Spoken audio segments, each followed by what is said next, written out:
On s'est réunis aujourd'hui avec l'ensemble des présidents des chambres de commerce et d'industrie des Outre-mer pour, entre autres sujets extrêmement importants, prendre une position très claire à donner au gouvernement sur son projet de faire évoluer la loi de défiscalisation Outre-mer pour nos entreprises. L'aide fiscale à l'investissement d'Outre-mer reste encore aujourd'hui le seul dispositif nous permettant de poursuivre nos investissements, alors que ce soit en Guyane, pays en croissance, ou dans l'ensemble des Outre-mer, c'est effectivement l'outil par lequel les chefs d'entreprise arrivent à poursuivre leur défiscalisation et leurs investissements, notamment en regard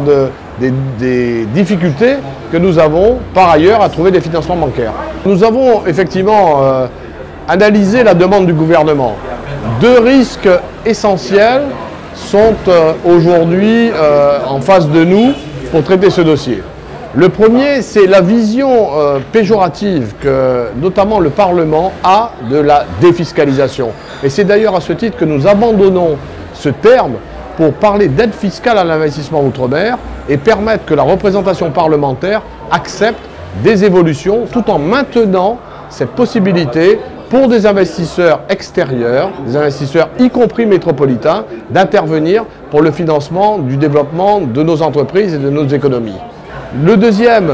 et nous en sommes également conscients, c'est la participation des Outre-mer à l'effort demandé au niveau national aux économies budgétaires nécessaires par rapport à la situation française, de son endettement et également de la maîtrise de ses dépenses publiques. Sur ce plan, nous avons donc pris une position claire en regard des propositions qui nous ont été faites par le gouvernement, une proposition qui est de défendre la possibilité de maintenir pour nos entreprises une aide fiscale telle qu'elle existe actuellement, dispositif qui a fait ses preuves, qui est indispensable donc à la poursuite des investissements de nos entreprises, et de rejeter l'offre de crédit d'impôt qui nous est faite, en particulier sous couvert de Bercy, par le gouvernement. Nous avons pour ceci accepté un certain nombre d'efforts supplémentaires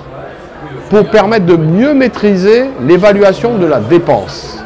En particulier, garder à nos petites entreprises la possibilité de bénéficier du dispositif de la défiscalisation, mais les obliger à une déclaration initiale dès le premier euro investi.